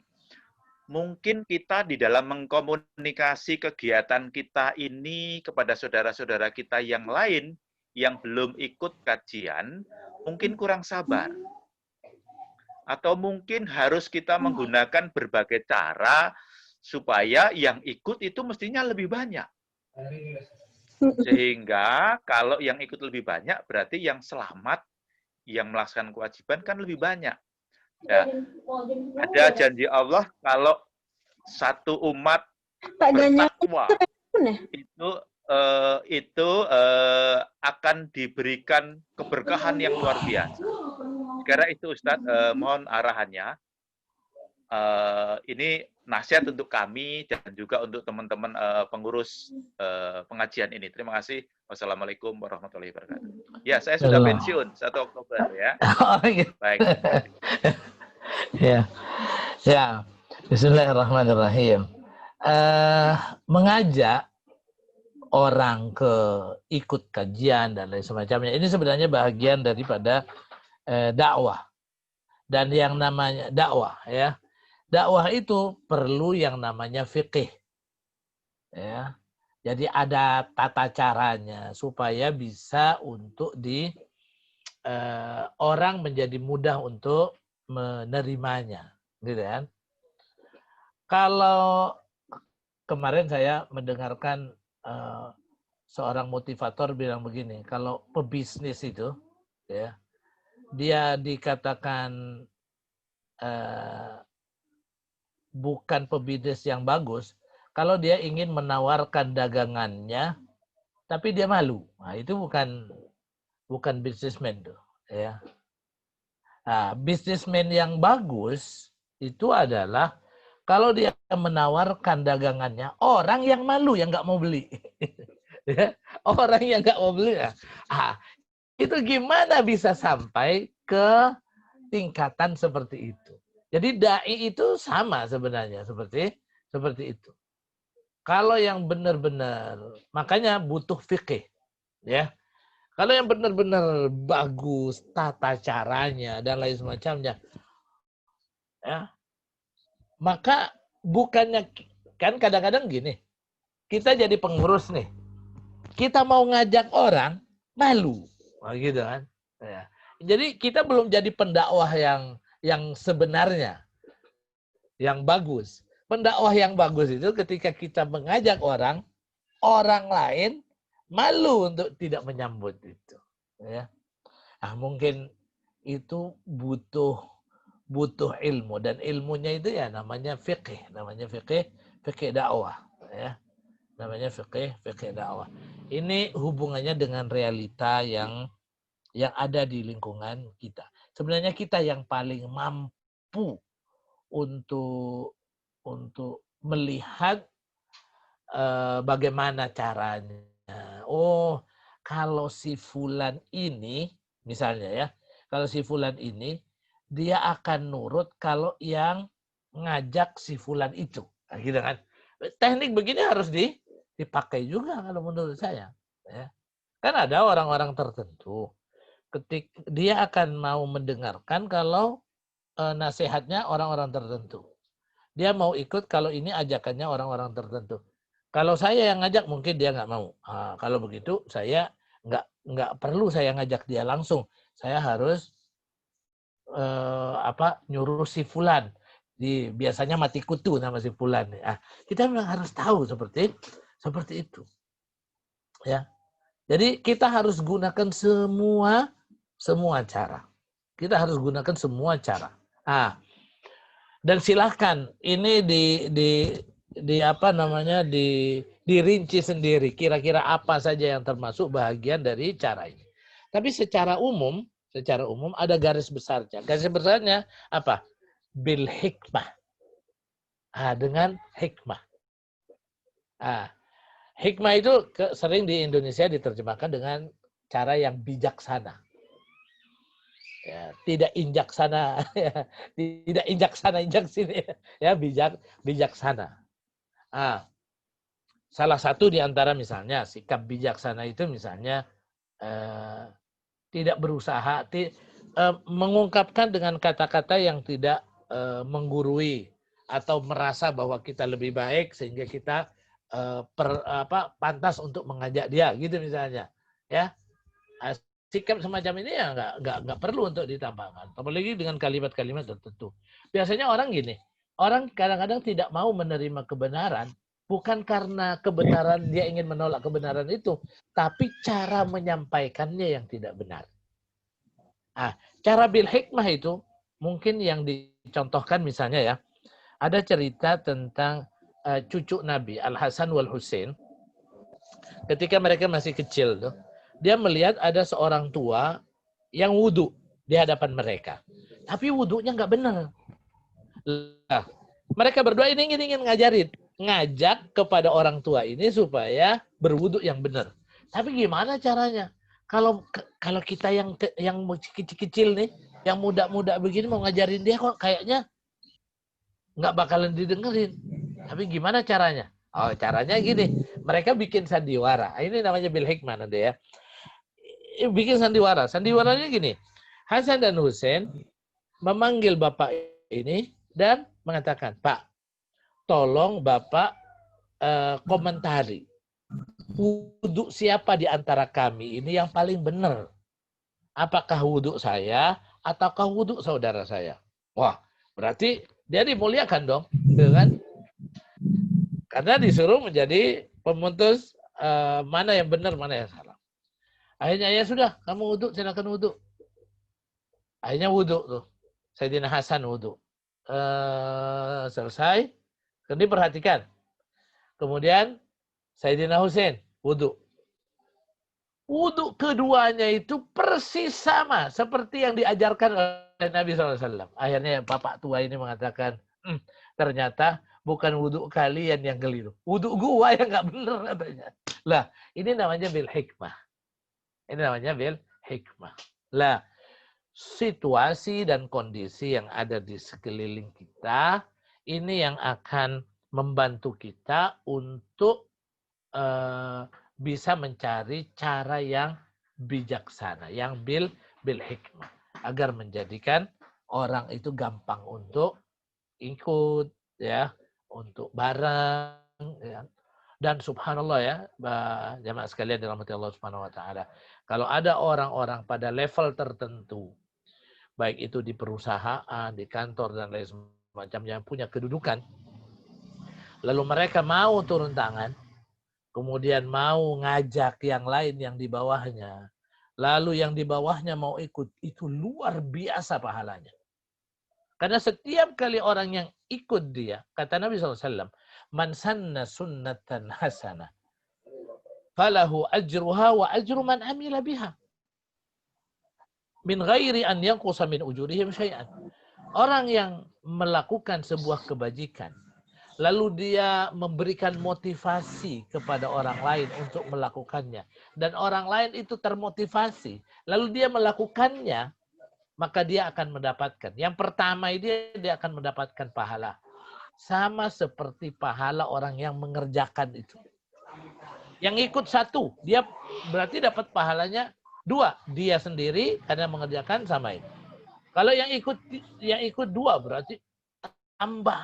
Ya. Maka ini kesempatan jemaah sekalian bagi bapak-bapak, ya, ibu-ibu yang punya kedudukan. Ini ladang pahala sebenarnya. Ini ladang pahala. Gak usah nyari. Silakan, nanti akan kaget dengan besarnya pahala yang didapatkan di yaumil akhir. Karena ini memang janji dari Nabi SAW. Kata Nabi, Man sanna sunnatan hasanah. Siapa yang memulai dengan perbuatan baik. Kemudian diikuti oleh yang lain, falahu ajruha. Dia akan mendapatkan pahalanya karena dia melakukannya, wa ajru man amila biha. Dan pahala orang yang termotivasi oleh dia. Min ghairi an yanqusa min ujurihim syai'an. Tanpa mengurangi pahala orang yang melaksanakannya sedikit pun. Ya. Ini merupakan bahagian dari bil hikmah juga. Ya, mungkin para teman-teman yang aktif di DKM gitu kan, mendekati orang-orang yang punya jabatan dan lain semacamnya yang bisa didengar, ya, agar mereka juga punya kesempatan untuk bercocok tanam, ya, kebaikan di dunia ini. Karena dunia mazra'atul akhirah. Karena dunia ini seperti ladangnya akhirat. Man yazra' yahsud. Siapa yang menanam di sini, dia akan menuai di sana. Kalau kebaikan yang ditanam, kebaikan yang dia dapatkan. Ya. Apalagi jemaah sekalian, kalau pimpinan yang paling tinggi yang nyuruh, gampang lah itu ya. Tinggal tanda tangan saja sudah. Udah banyak pahala yang dia dapat. Wallahu a'lam. Terima kasih, Ustaz. Ada satu pertanyaan lagi, mungkin ini yang terakhir ya. Dari chat. Dari Ibu Fitri Kurniasih. Mohon nasihatnya Ustadz, bagaimana menghadapi lingkungan atau rekan kerja yang suka berkata kurang baik. Dan saya sulit menghindarinya meskipun tidak ikut dalam pembicaraan tersebut. Maksudnya saya hanya menjadi pendengar saja, saya tidak nyaman dengan pembicaraan tersebut. Ya. Di dalam surat Al-An'am ayat yang 68, silakan nanti dibaca ya. Surat Al-An'am ayat 68 ya. Wa idza ra'aita alladziina yakhuduna fi ayatina fa'arid 'anhum hatta yakhudu fi haditsin ghairih. Jadi kalau kamu melihat orang-orang yang mereka ngobrol, ya, kata kalau di dalam ayatnya yakhuduna fi ayatina, mereka memperbincangkan ayat-ayat kami dengan mengejeknya dan lain semacamnya. Artinya mereka melakukan perbincangan dan perbincangan ini adalah perbincangan yang dilarang, kemaksiatan, mungkin itu riba dan lain semacamnya. Gimana sikap kita? Kata Allah, fa'arid anhum, maka berpalinglah kamu dari mereka hatta yakhudu fi haditsin ghairi. Artinya apa? Kalau bisa keluar, kalau kita bisa keluar, kalau itu dilakukan misalnya di satu majelis, ya, di satu majelis kita ngobrol berempat, berlima, berenam. Tiba-tiba pembicaraannya kok, ya ini udah nggak benar nih. Sementara saya nggak mampu melarang mereka. Sudah, kita keluar. Fa'arid anhum. Ya, kalau kita tidak mampu. Kalau kita mampu mencegah, kata Nabi, fabilisanihi, fabiyadihi, dengan tangannya. Ya, kalau nggak bisa di tangan, bilisanihi, ngomong. Ya, kalau nggak bisa dengan itu, fabiqalbihi, dengan hatinya. Dan itu diikuti dengan fa'arid anhum. Sudah, keluar. Kalau bisa keluar. Kata Allah, hatta yakhudu fi haditsin ghairi. Kapan kita bisa kembali lagi ke majelis itu? Sampai mereka mengganti topik pembicaraan mereka. Topik pembicaraan mereka menjadi sesuatu yang tidak dilarang lagi. Boleh, silakan gabung lagi. Ya. Nah, itu caranya. Tapi nggak bisa Pak Ustadz. Saya kok kayaknya nggak mungkin. Kalau misalnya. Tapi masalah mungkin nggak mungkin itu kita sendiri yang tahu ya. Kalau kita memang nggak mungkin, anggap saja sudah nggak mungkin saya keluar. Sudah. Yang jelas di dalam hati kita harus mengingkari kemungkaran tersebut. Orang yang ada, kata Nabi SAW, orang yang ada di satu majelis, dia tidak bisa keluar dari majelis itu. Secara darurat dia nggak bisa keluar. Walaupun di dalamnya ada kemaksiatan, maka dia tidak dianggap merupakan bahagian dari majelis itu. Karena hatinya ada di luar. Tapi, kata Nabi, orang yang dia berada di luar majelis, dia tahu di majelis itu ada kemaksiatan, dan dia sebenarnya berharap untuk bisa ada di majelis itu, maka dia akan mendapatkan dosanya juga. Karena niatnya. Ini makanya pentingnya niat. Ya. Ibu kalau bisa keluar, ya, kalau bisa keluar dari majelis itu, ya silakan keluar. Ya. Sampai topiknya berubah. Kalau topiknya masih itu, saya masih belum. Kalau bisa ngomong, saya akan ngomong. Kalau bisa ngomong. Kalau nggak bisa ngomong, ya pakai tulisan. Ya. Kalau nggak, ya di dalam hati. Insya Allah kita tidak akan termasuk. Kalau itu dilakukan. Tapi jangan sampai jemaah sekalian kita juga nggak ikut. Cuman kita menikmati gitu kan. Rupanya banyak informasi baru juga nih di sini. Ya, jangan.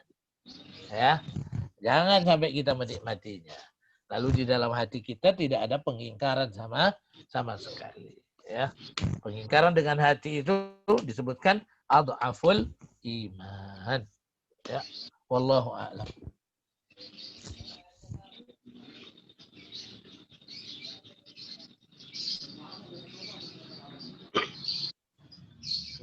Syukron kasih untuk Ustaz. Ya. Mungkin untuk pertanyaan kita sudahi saja ya.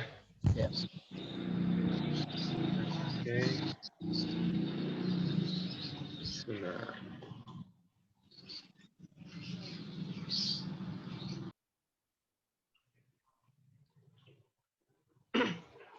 Alhamdulillah, syukran kasiran kepada Ustaz Rashid Mahabasi yang telah memberikan materi motivasi kepada kita semua untuk menjalani program online di selanjutnya. Mungkin untuk acara selanjutnya adalah acara penutup.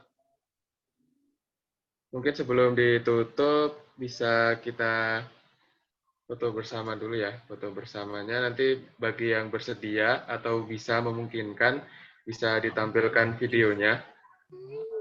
Nanti kita foto dulu di screenshot kemudian nanti untuk apa namanya?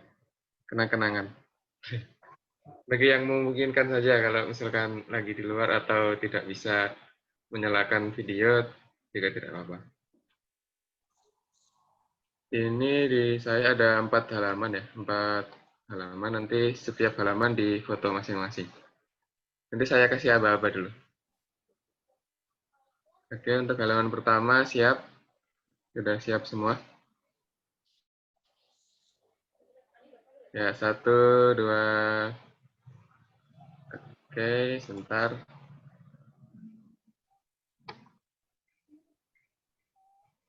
Untuk halaman yang kedua. 1, 2. Oke, siap. Untuk halaman ketiga. 1, 2. Nah, untuk halaman keempat. 1, 2, 3. Oke, sudah.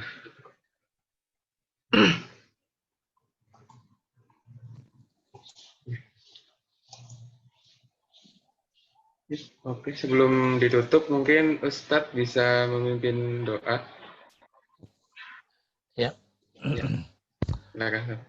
Ya, a'udzubillahi minasyaitonirrajim. Bismillahirrahmanirrahim. Kita menandakan harap berdoa kepada Allah Subhanahu wa taala agar Allah Subhanahu wa taala jauhkan kita dari mara bahaya semuanya. Allah Subhanahu wa taala berikan kepada kita ilmu yang bermanfaat fid dunya wal akhirah, dan kita juga berdoa mudah-mudahan Allah berikan keistiqomahan kepada kita semua di atas jalan kebaikan selama hayat dikandung badan. A'udzubillahi minasyaitonirrajim. Bismillahirrahmanirrahim. Alhamdulillahirabbil alamin. Hamdan yuafi ni'amahu wa yukafi mazidah. يا ربنا لك الحمد ولك الشكر كما ينبغي لجلال وجهك الكريم وعظيم سلطانك. اللهم صل وسلم على نبينا محمد وعلى آله وصحبه أجمعين. اللهم إنا نسألك بأنك لا إله إلا أنت الأحد الصمد الذي لم يلد ولم يولد ولم يكن له كفوا أحد. اللهم إنا نسألك علما نافعا وعملا متقبلا ورزقا واسعا وشفاء من كل داء. اللهم إنا نعوذ بك من علم لا ينفع ومن قلب لا يخشع ومن نفس لا تشبع من دعاء لا يسمع. اللهم اجعل جمعنا هذا جمعا مرحوما وتفرقنا من بعده تفرقا معصوما ولا تجعل فينا ولا معنا شقيا ولا مطرودا ولا محروما. ربنا ظلمنا أنفسنا وإن لم تغفر لنا وترحمنا لنكونن من الخاسرين. ربنا آتنا في الدنيا حسنة وفي الآخرة حسنة وقنا عذاب النار. وصلى الله على نبينا محمد وعلى آله وصحبه وسلم والحمد لله رب العالمين. Jazakumullah khairan. Terima kasih Ustadz.